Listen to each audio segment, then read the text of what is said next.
change up the venue sometimes, isn't it? But welcome, and with no further ado, I'm going to have our hostess get us kicked off, Kathy Brooks with Makers. I think, do I speak into this too, Price? I know you put something on me here. Okay. Welcome. It's so great to see everybody here. My name is Kathy Brooks, and Makers is my dream come true. And we opened here in October of last year, and the community has just been incredibly supportive and welcoming, and it's just been amazing to be downtown too. Everybody else, raise your hand if you're also downtown in your business. Does it feel great down here or what? Yeah, it really does. What? Finally, yeah. Skip says, yeah. A little background, as I said, Makers is a culmination of years of a journey to get here. Does anybody know where Waynesville is? Waynesville, Georgia. 3 people. Yeah, you're probably on your way to Waycross or Alabama. You drove through Waynesville. It's where the racetrack is now. That's about, it used to be Hooterville Diner was there. Not clicking. Okay. Well, we in 2007 we took an old car body shop, garage, and we converted it into something like this, but it was like 10,000 square feet of just rambling buildings, and we had a greenhouse and all the things. But the goal of that place was, number one, to give people a place to work who were coming out of either a 3-quarter house situation or out of prison, so that they could work in an environment that was very life-giving, and they didn't just wind up right back in that circle of meth cooking, really, and was just eating up the families there.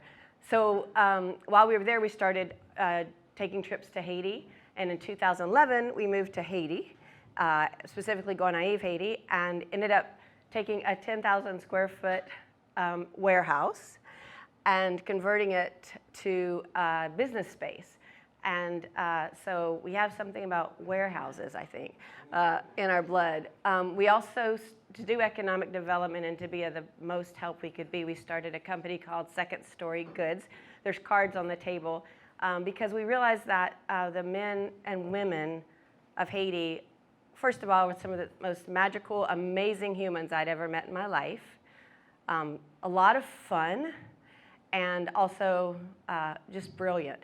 So they didn't want us coming in with bags of rice. They wanted jobs. And so that's what we did. We started a company so that we could create jobs, and we're still working that company daily. We sell primarily wholesale. We go to the America's Mart in Atlanta to keep finding new clients. If you know of anybody who has a cute shop, well, if it's not cute yet, maybe we can help. We sell, let me know, or have them connect with us at Second Story Goods. It is still my full-time job. And we just acquired Haiti Design Co., which is another really fantastic brand in Haiti. And by doing that, we were able to keep their 75 artisans working too. So it was a big leap of faith. 3 years ago, we moved back to the United States. And after searching for, well, first of all, after taking the entrepreneur class with Andy at the college, we began searching for a place to do a retail shop here. I didn't even start the timer. I put my will you tell me how many minutes? Okay. I'm four in. Okay. Thank you. I was going to be so organized. This place, I don't know if you guys know Derek and Lisa Jordan. They're the landlords here. They had an amazing furniture store here. And he works with Homeland Security. And they got a gig in India. They reached out to us, and we jumped on it. So Makers, now back to where we are today. The name Makers comes from our honoring of, first of all, the global makers that we represent. If you know anything about economic development in the world, you know that so many families are supported by very small making men and women. Many working from home or working in a very small factory type setting. These people are keeping the fires burning for their families, and they are spread across the country, across the world. We've sat on many of those porches. We also work with groups of women in South Africa that are recovering from human trafficking, and their stories are amazing. So first of all, Makers is about honoring those makers in the world that are doing such amazing work, and we market those here. And secondly, we represent the incredible artisans and makers that right here in the Golden Isles. So if you look around, you may know some of the makers that are represented here: Allison Tucker, Mandy Thompson, Courtney Lucas. Those products are also here. I think we have 16 local makers right now represented. And then finally, but not of any less value, we represent the maker within. So we are an art cafe.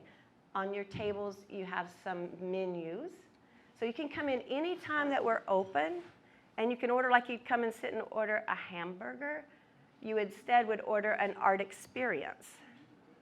Okay? So you just pick which one of these you'd like to do. Here's an example of the circle trees. Okay? And then you get a box. We have our kitchen. Beaver calls it the kitchen in the back, where we put all the supplies together and create the boxes. We bring you a box with all the supplies, a little bit of instruction, as much instruction and help as you want, and then just let you go.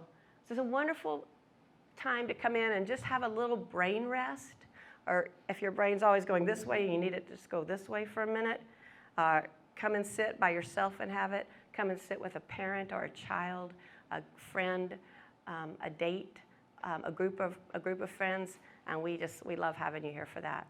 We also have people doing birthdays here, and that's also really fun. We also have classes. So on our website, makersbwk.com, you can sign up for our classes. We have at 10:30 this morning, we have a mini makers class for babies 18 months to 4-year-olds that come in with their adult, and they do a story, and then they do art connected to the story. So fun. That just started last week. We have a sewing classes. Just started. First class was yesterday. It was amazing in the back. The back here is our classroom space, and then all the way back is the photography studio, which I'd like to introduce Jude Simon.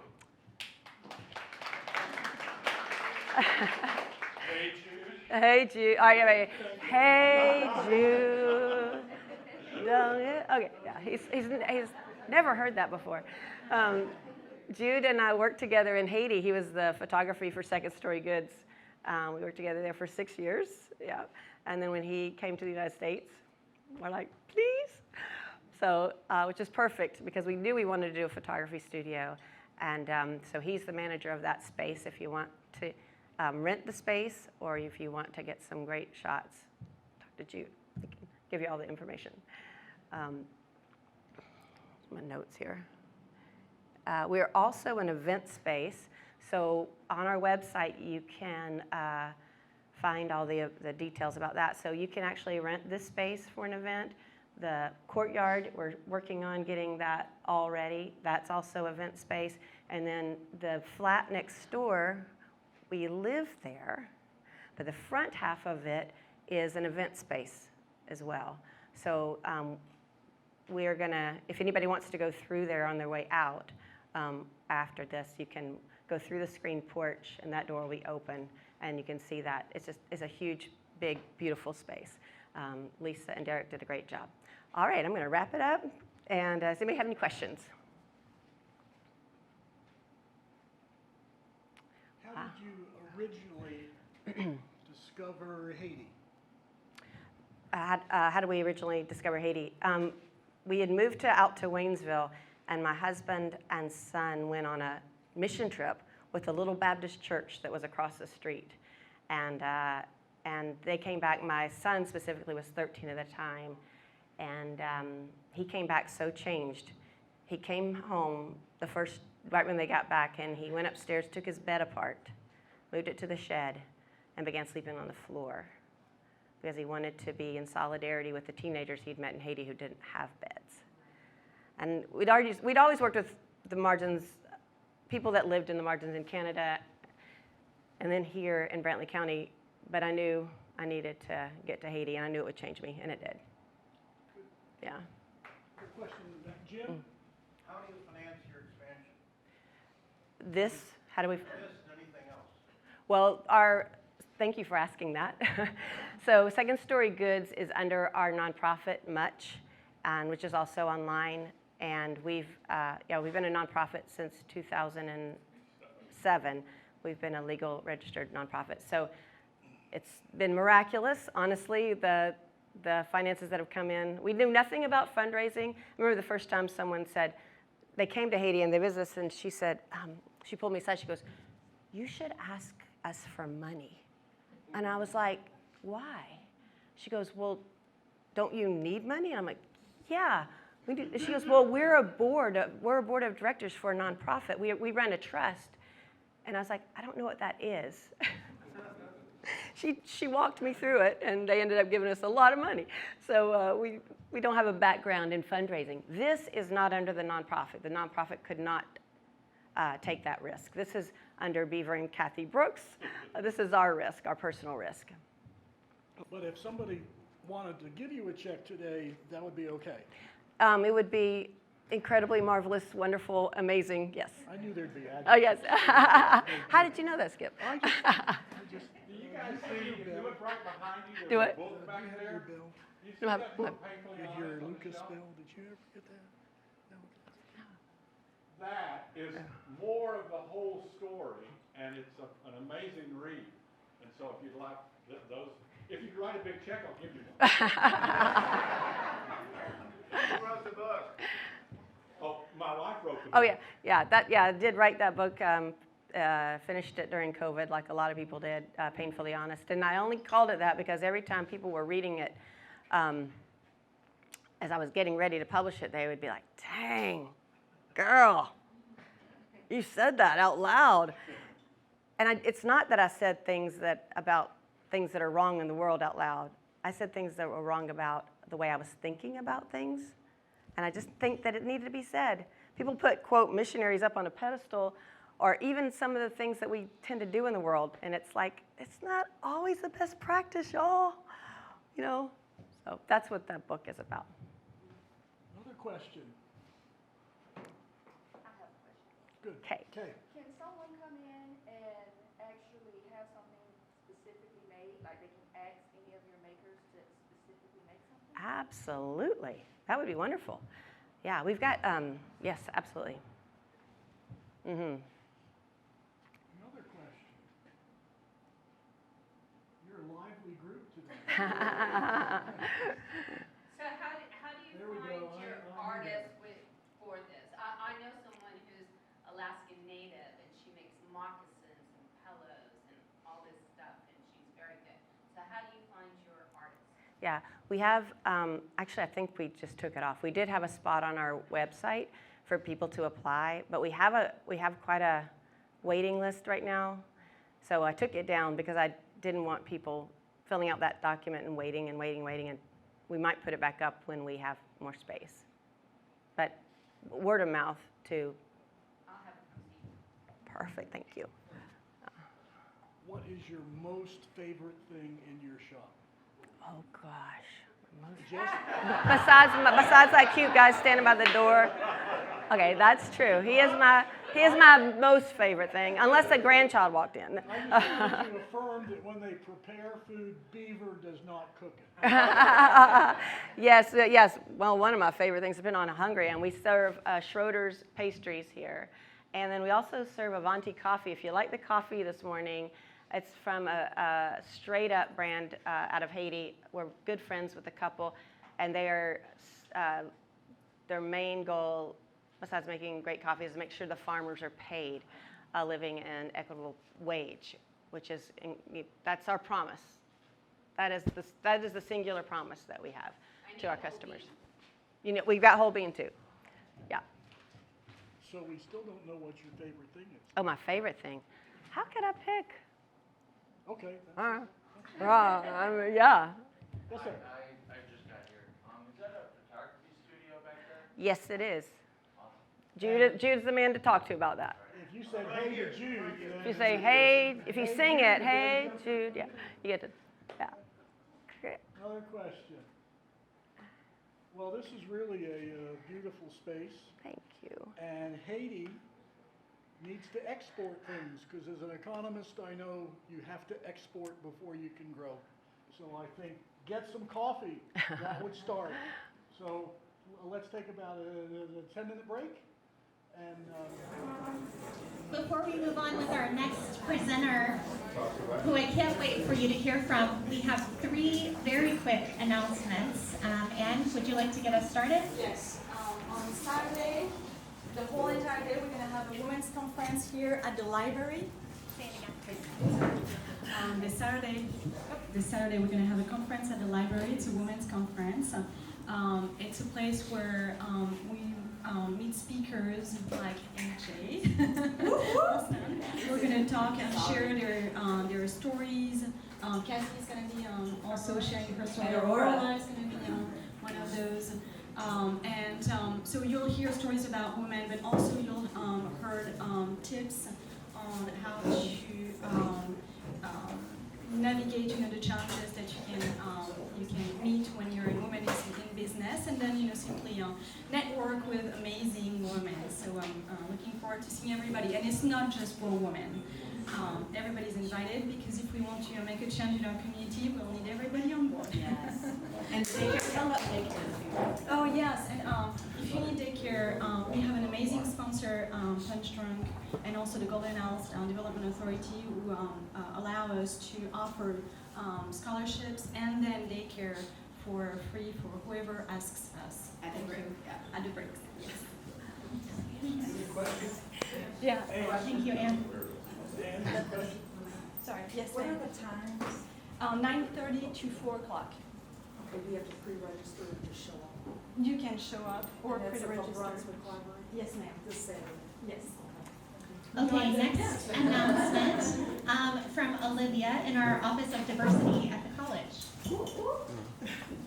Hi everyone. So I'll just be very brief. So next Tuesday, March 12th from 11 a.m. to 2 p.m. we are hosting a women-owned and operated craft festival. It's basically intended to highlight all the local businesses that are in the area. And again, I know it's last minute. I recently moved to Brunswick, so I have kind of a small network, so I wanted to share this with everyone here. If you want more information about this, you can see Kay. She has the flyer and my business card. Basically, all that needs to be done is signing a facility agreement, so it's not too strenuous. There's no vendor fee, so if you'd like to participate, feel free to touch base with me or with Kay. We'd love to have you there, whether you're participating as a vendor or just coming to join. So I hope everyone asks questions if you'd like, and everyone has a great time today. Thank you. And where is it? It's at the college. It's on campus, so Where do they park? you will park in the lot that's around the Student Activity Center. That should be available, I think. Or you can park, that's like the parking across from Brunswick High, that's kind of behind the campus center. But if you have any other questions, I'm a phone call or email away. I try to be very attentive. If there's anything small and you're like, just ask me. I'll be here browsing, so you can also just come up to me after this. So, yeah. Thank you. Thank you. Okay, and last quick announcement, we are in the throes of Accelerate, which is our 8-week program for existing businesses. And we've also launched a program called Accelerate Nonprofit.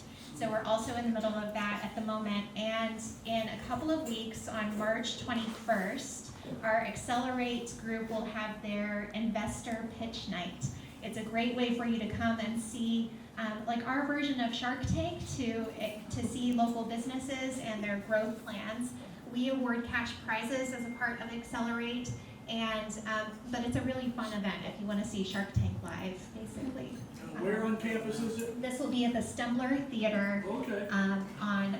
At 5 p.m. on March 21st. Then on March 22nd, we have our nonprofit donor pitch event that will be at noon, also at Stembler Theater. Everyone in the audience for that event will be the judge. So I would really love for everyone to show up and support some of our new and existing local nonprofits. It's an exciting event. We have a Developers Academy that we're also launching in partnership with Forward Brunswick on March 21st, or March 22nd, which is my birthday, by the way. And all of these events are on Eventbrite, the Lucas Center Eventbrite page. So With no more announcements, let's get on with the show, shall we? I'm really excited to have Aurora Ramos Nuñez here. She is a co-founder and owner of AYA, the English Language Learning Academy. Aurora.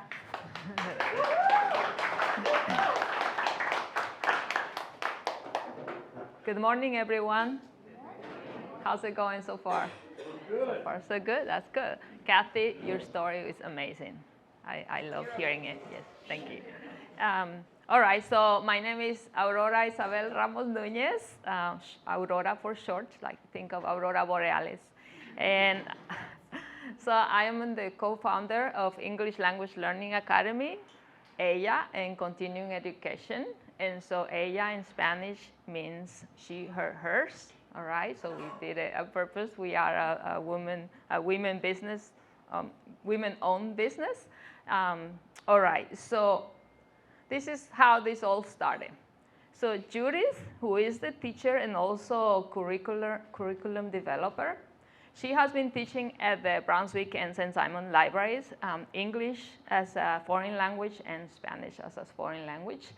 She has been doing that for a couple of years now. And every time the library program ends, this one ends in the end of April, so May, June, July, August, there are no programs for people who want to learn English or Spanish. And so whenever the program ends, she will have students come to her and say, but teacher, what are we supposed to be doing? We're supposed to be learning English, and where are we supposed to be going, right? To keep practicing our English skills, right? And so she noticed that this seems to be a need, right? And so what she thought about is like, maybe we should open a school, right, for teaching English and Spanish. And she came to me with this. And I love new challenges, so I didn't even think about it twice. I said yes, not knowing what opening a business is all about. I know the education part aspects of it. I am an educator, and I've been doing this for many years now, and Judith is an educator as well. And so what did we do? Well, I remember we have a Lucas Center at the college. Yes. So that's where we ran, and we ran to Andy, and we just like started asking Andy questions, and ended up signing up for the boot camp, and then Accelerate. And so once we got into Accelerate, we were able to develop the idea even further and to learn the basics, right, that you need to learn to open a business. So we opened our school in August of 2023, right? So we've been in business for a few months now. And so, again, so what we notice is that there is a huge need. We see that there seems to be more immigrants coming into Brunswick whose English is not their first language. They have other languages, and so we noticed that there is this need for specifically learning English. And so what is it that we do? We teach English as a foreign language, and what we do is that we have a number of class schedules that we have in the mornings, in midday, and evenings, right? And so this is so there's lots of people who want to improve on their life in terms of their jobs, their professional careers, right? They want to be able to communicate with the people in the community, with their bosses, with their kids' teachers, all right? And there's this miscommunication. And so we decided, let's open the school, right? And we do have another partner, so this other partner has some experience with businesses. So taking from her experience and taking advantage of the Lucas Center and also Small Business Authority, right? Small Business Development Authority, right? This entire community has been helping us to get it up and running. Also thanks to Anne and H2O, we've been working on branding and marketing and all of that, but we'll get to that in a second. And so we provide flexible schedules, right? So there's lots of people who work during the day, Actually, most of our students work during the day, and so we have classes that go from 7 till 9 p.m., all right? And these actually are the most popular classes. This is where we're getting most of the students. And so we're doing that. We're providing for a place, we're trying to be accessible for every student who needs and wants to learn another language. Right now we only have the two, right? English and Spanish. What we also try to do is, so Judith and I understand the importance of creating an environment for learning, right? And so what we try to do is to create an environment where students, learners feel welcomed, right? They feel like they belong, right? They feel like they're not being judged, because trust me, trying to speak another language at first, you always feel like you're gonna be judged because you might not pronounce it well, right? So right? And that's the hardest and scariest aspects of learning another language, right? Because we all, it's normal. We all don't want to be judged, right? In general, and so we understand that. So we try to create this environment, right? We even provide with candies and cookies. So a lot of the students, once the class is over in the evening, they run to the table where there's candy. These are adults, okay? We're talking about adults, and they appreciate the candy. Mind you, it's spicy candy, because we are from Mexico and we eat spicy candy. So watch out if you go and grab one of those candies; it might be too spicy, okay? And so mainly we try to create what we call it some type of sanctuary, right? So that they feel safe, all right? All right, so we're noticing that the more, that might be my pills alarm, is it sounding? Can you just do some, yeah, it's gonna keep sounding. Sorry, I'm sorry about that. I'm sorry, I forgot at 9:30 I take pills. All right, so we noticed that we've been getting more and more students, and so in the classes that we provide different levels. So we start with basic ABC and how are you, to more advanced levels where people want to learn grammar and how to write.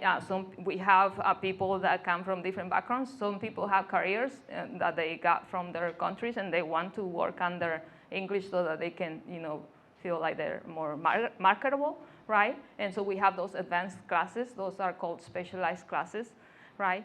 And so we are working towards expanding in terms of we need to open more classes that are happening at the same time, which means we are we're working on a number of different things: marketing, promoting, and that's bringing more students. Then we're noticing that we're gonna need more classes. Then we need to hire 1 or 2 more teachers, right?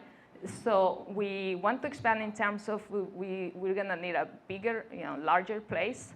But in the future, we want for this community to know that we are the school for learning languages, all right? That we're here to stay. We hear stories from people saying, oh yeah, there used to be a school that used to teach English, but it's not there anymore. So we're not finding anything anywhere. And we're hearing it from both the people who are learning English and the people who are learning Spanish as well, right? So we want to do that. But we also want to expand.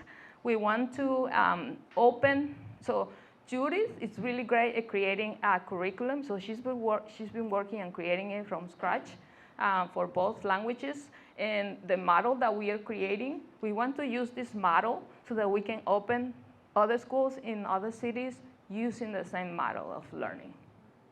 So that's where we want to go in the future. And yes, thank you. All right, questions. I have a question. Yes. You said you were a teacher. Where are you a teacher at? That's a great question. So I'm an associate professor of psychology at the College of Coastal Georgia. That's my daytime job. So the one that's here in town, right? The College of Yes, Coastal the one that is Right, here, good, right good. here. We All right, go good, Mariners, good. salty. Okay, I just was checking. Okay. Now, have you thought about a class for managers of businesses to learn Spanish, and you could charge them a lot of money. Definitely, yes.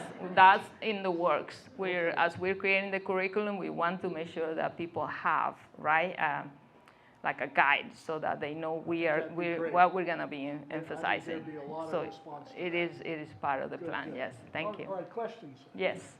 What are the main ways that you reach people who are seeking to learn Spanish that are different than the way that you might try to seek or make your program accessible to people wanting to learn? So right now we're the main one.